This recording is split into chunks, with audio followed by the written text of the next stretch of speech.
Hello TV fans, Bored now, back with you, and on this video, for the first time ever on this channel, I'm going to be talking about Better Call Saul. Better Call Saul is back for its sixth and final season, so we're finally going to get the full-on transformation from Jimmy into Saul Goodman, the slick, sinister lawyer that we saw in Breaking Bad. This will complete the origin story. It's been a long time coming due to the pandemic, and I'll say first of all, I probably will go back and review the whole of this show at some point because it's definitely one of my favourite shows, but for now it's definitely worth covering the final season. Again, it dropped on Netflix, and once again, like some of their other big shows, they're splitting this final season into two parts, but they started off with a double header, so they put out 2 episodes at once this week. So the first episode of season 6 is called Wine and Roses, and episode 2 is called Carrot and Stick, and I'm going to cover both of them on this video. So just to say, full spoilers from the start of this review, and really full spoilers, because if you're not quite up to date on Saul, then get up to date on Saul, because there's no point in continuing listening to this review if you're not. And it's sort of one of those shows where it doesn't really give you a lot of, like, you know, a feedback or time to really catch up on what happened at the end of season 5. For me, I guess I remembered the gist, and certain things started coming back. There's only like a brief sort of like one scene with Nacho in this, which is actually just repeating what happened at the very end of season 5 with him, and then it sort of continues. His journey continues into season 6, but that brief scene is, like, in a way the only flashback you get to season 5. But this is back and back on vintage form. It really, the first episode, for example, Wine and Roses, really outlines everything that makes Saul one of the great modern shows, everything that makes it probably the best show currently on television. And one of the things it does so well as a series is it does quite basic character beats or like storytelling beats in the scene, but it does them in a very unconventional, different sort of way. The direction of this show is so fantastic. It's really stylistic, but the way the scenes are like put together, they're sort of put together like an arty sort of film in a way. They're just done in a very like unconventional way, and you just feel like then they don't miss a beat in this opening episode, and they just hit their marks with all the characters. And even though it's been a long time since you've seen the show, and you know, unless you've done a rewatch very recently, you would be forgiven for like forgetting just what the flavour of the show was. I think once you see the characters go through their paces in this, it'll hit you once again instantly. You'll be like, oh yeah, that's Lero, and that's Nacho, that's Saul, that's Mike. You know, they all sort of come together. But it's sort of a testament to this opening episode, and it's almost like the writers are saying to you, this is no conventional origin story. Like, we will tell you how Saul Goodman got to the point where we see him in Better Call Saul by the end of this season, but we're not going to do that in a conventional way. And that's typified in the opening sequence, which is just really this glorious slow motion, like, sliding camera floating through the air with like jazz music playing in the background. And it's just like these removal people, like removing all the different items from like Saul's office, which I'm guessing is going to be sometime in the future. I mean, I heard something saw something in one of the write-ups about in the present day he's going to be like, you know, then they're moving their premises sort of thing. But that's kind of the way it starts, and we see certain things, like we see at one point them get like the Saul Goodman cut out from like the swimming pool, and they just take that, and there's just something so cheeky and funny about them doing that. And but just how sort of like stylistic, and how long that scene takes to open the episode, and just how smooth it is, but also how playful and surreal. I think it's just like the writer saying, yeah, this season is going to be about that, but we're not going to give it to you easy. We're going to take you on a journey and do a lot of different things. But it is so well directed and so beautiful just to look at. And it's something to say that we don't see Saul till like 12 minutes into the episode. Obviously, if this was a more typical television show, then we would see the lead character a lot sooner. And it's something to be said that actually, in a way, although he's in the episode a decent amount, and certainly there's some important stuff with him and Kim and their relationship and what they're getting up to, it does say something. Then in a way they are like the B plot in this episode. They're not the A plot. Like Nacho and Lero are the A plot, and it's obviously says something that Mike, who's obviously a big character, isn't in this episode very much. We just get little doses of him, but it just shows their confidence. So I will talk a bit about the Nero Nacho stuff, because of course at the end of last season the Sacramento house was blown up by Nacho and his men, and he exited pretending, to be, on their side sort of thing, and he left sort of quite confident that Lero had been killed. But of course Lero's a very formidable like nemesis, so he's not going to go down that easy. He of course outsmarted everyone and escaped the house, and there's just this really clever sort of meaty device now of Nacho thinks that Lero's dead, but Nacho's now on the run, and the reason he's on the run is because he's obviously in Sacramento's territory. So he has to like go undercover and keep his head down, because even in this part of like Mexico, they even controlled the law enforcement. That shows you how powerful their family is. So we see a scene early on of him like just ducking and hiding down, at the side of the road, as like sheriffs and people like that are like looking around and searching, and he's trying to whisper on his communicator.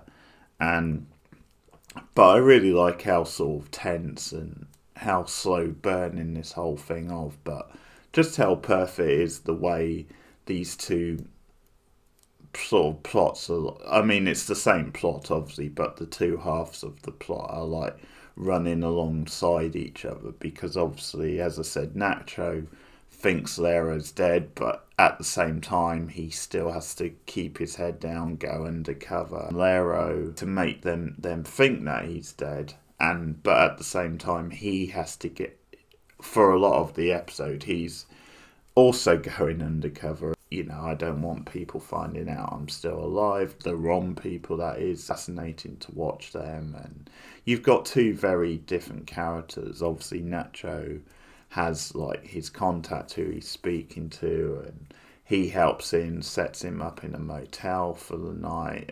The keys left with like some money for him and a gun to protect himself in case he needs to. One thing I like about Nacho in this episode is when he talks to his contact, and he actually asks him about, hey, that there were innocent people, like, maids and stuff in that house when it got burnt. What about them? Did they survive? A good character beat for Nacho, then he actually cares about those people. He actually thinks about those people, and he just doesn't think about, okay, I did what I was there to do.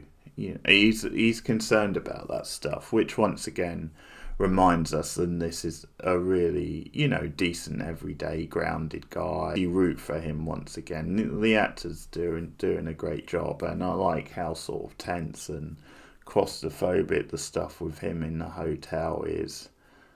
Also, it's sort of a theme in this episode, I think, kind of the poor and the way they interact with these characters, because at one point, Lero, hides out in a village, and it's people he obviously knows, and he's this funny sort of character where he is quite sort of suave and charming, and at first he's quite like friendly and nice to the woman of the house, but then when her husband comes home, he's sort of quite demeaning to him. At first he's quite like buddy, but then he's quite demeaning because he mocks his beard, like he makes a crack about him being like looking like something else, ZZ Top, and it's a funny scene because the guy obviously, I guess, culturally different. He doesn't quite get the ZZ Top reference, so that sort of makes it funny. Then he doesn't get the joke, but at the same time, it's also, it's kind of, you're being a dickie, you're like mocking this guy. Because it's a fine line, because sometimes when people do that, it's like affectionate or they don't mean anything by it. But because of the sort of guy Lero is, I think, that then he is doing it. And it's like he's doing it from a position of power and sort of looking down at this guy. They're looking after him and stuff.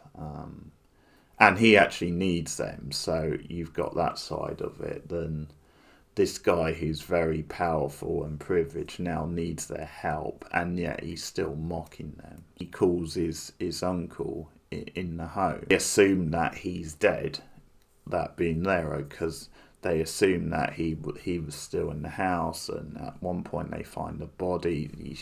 There's a really nice like scene with like the two brothers when they come into the house, and it's again brilliantly directed. It's nice and dramatic and bombastic. You get a look at their boots. His uncle, of course, can only communicate with the bell, and it's when he's telling his uncle all this stuff and he's getting agitated and he just rings the bell, and it's just funny because you've got the nurse there and he has to sort of like smooth talk the nurse and say, well, can you put him back on the phone? This won't take much longer, sort of thing.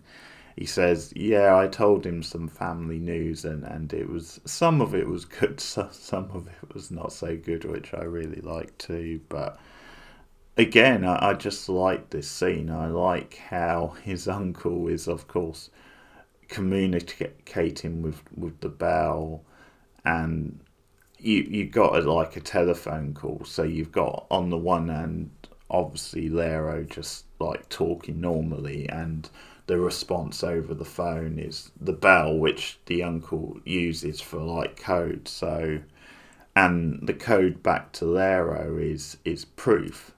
Then he wants him to sort of come up with like proof. A little sequence with like Gus, and when he's told, and then Mike comes in, and there's sort of like this little sly joke about how it's sort of worked out for us anyway, even though, our guy went off script a bit. But and there's a nice little scene with Mike actually speaking up for Nacho, saying, the kid's been loyal to you and he deserves a chance.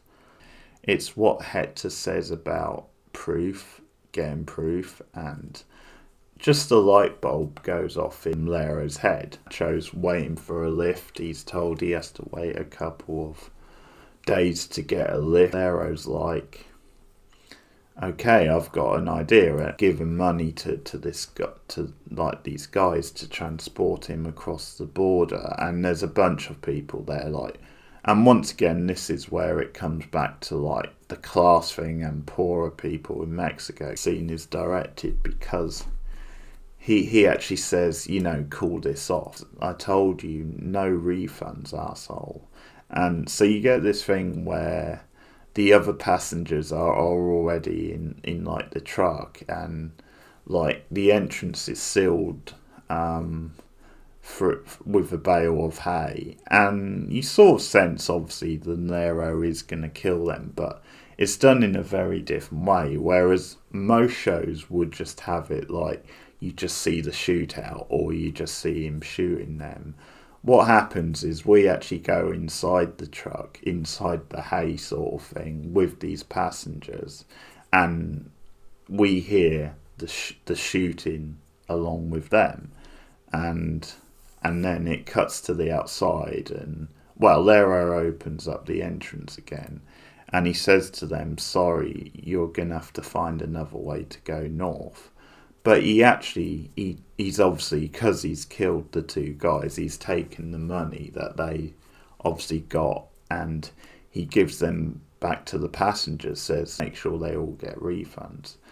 So that's what I was saying a little bit about earlier. Then there are actually, I think as long as you're not getting in his way, he actually doesn't have any qualms about like helping out the poor or like actually sticking up for that killed those people, because in a way they're sort of witnesses or whatever, that it could have came back on him, or he could have just taken all the money for himself. More sense of humanity with him, where he actually does give them the money back and refunds them, because they're obviously not going to go north now. But he's staying, that's the whole point. And then it cuts to the shot of the dead bodies, so that's kind of the way the scene unfolds, or almost in a reverse type way than it would otherwise normally. So some really good stuff with Nacho and Lero, and just to see the way this plot is slowly going to come together over the course of, you would think, at least a few episodes, is really enticing and compelling. Saul Kim stuff in this episode, chemistry, and you see why they make such a fascinating pairing, and you just see how opposite they are, how close they are, and how weirdly their differences actually come together and actually makes for a great relationship. But then there's always, in the back of your mind, I think you're always worrying about Kim. But we obviously see classic Jimmy / Saul in this, because when he goes to the courthouse early in the episode, approached by two cops, and it's to do with his clients who have got bail, fled the country, lied about their identity, calls them out on the fact that they got screwed on the technicality and they actually screwed up, and he goes into full-blown Soul like rant sort of mode, and the whole charisma is there. And I mean, what happens is he buys himself some time, but there's like the perfect contrast between this and what we see with Kim in the episode, because later on Saul meets her for like dinner that evening, and you just get like these perfect contrast shots where she's in like this restaurant and she's like, Saul just comes strolling in, and he almost like, he has the look of like a a sneaky, suave, like used car salesman. And so I think it's just really important then he comes in like that. But he obviously meets Kim, and you just, the contrast are so striking in the scene, because he's almost very making these like witty but also quite sly and demeaning comments. And they start having lunch and they discuss her case, and it's just this hilarious like contrast, because he's obviously interested in helping her and her case, but it's just funny then he's coming at it from a kind of let's screw the world over sort of mentality, but that in this example, because I guess his motivations are good because he cares about Kim, and in this case it is actually to help out, clients who need it a bit more and are a bit more down on their luck and stuff, rather than like the scumbags that he tends to represent. So in this example, it sort of makes you root for them and root for Saul, and he comes up with this whole idea, and this whole plot is to do with Howard, their like former employer at like the law firm, and they're obviously planning like a new life with this, but we get like a classic Saul sort of like sting operation where they go to the golf club and he pretends to be like someone who's there for a tour, and then what happens is when he mentions his name, that's when there's a change of heart and they tell him to get out, and again he plays up the drama and it's like, oh okay, you heard the name and that was it, and then you got anti-Jewish sort of thing, and he starts throwing out all these jibes and gets into it with like these rich sort of snobs, and it's a brilliant scene because obviously he's calling them out on their bullshit, and he's probably right, but at the same time he's obviously he's using it in not the most honourable sort of way. But anyway, you get one of these classic elaborate like Soul type sting plots where he's essentially like making a scene, but he sort of like gets into the club, and he then goes, and there's like this thing where he like goes to the bathroom and then blocks the toilet, so the toilet needs like unplugging, and then he goes to reception and like he tells the guy about it, and that's so that he can distract the guy, and then he gets the information of which locker Howard is. So, but throughout this scene, you see how Saul is like thinking on his feet, and there's constant stuff going on. Like Kim's on the outside watching with binoculars, which is glorious, and she's like sending him text because at one point they go to the golf course and then they come back. It's like, abort mission, they're coming back, is the text. But Jimmy / Saul just thinks on his feet all the time because he suddenly, like, as they're coming up behind him, he like starts getting changed because they're in like the changing room, so he just acts like he's a natural like member who was there, and so he hides himself with towels, and Howard passes him, which is kind of hilarious because Jimmy talks through the towel, and yeah, so it sort of all leads to him planting drugs. Well, he plants actually like is it baby powder or something like that in the locker, but his whole plan is then they all think it's drugs, and it's sort of a whole part of this thing to like sting this other group of people, and it's all gonna work in Kim's favour in the long run. But once again, there's this tension over will they realise it's baby powder and not drugs, because Kim's like, have we been too clever in this one? And Saul's like, no, I don't, not too clever. And it turns out they get away with it, but it's one of these sequences that typifies why Saul is such a great show, because on the one hand, it's like a classic like Jimmy style like scheme, which is like really elaborate and is entertaining, exciting to watch.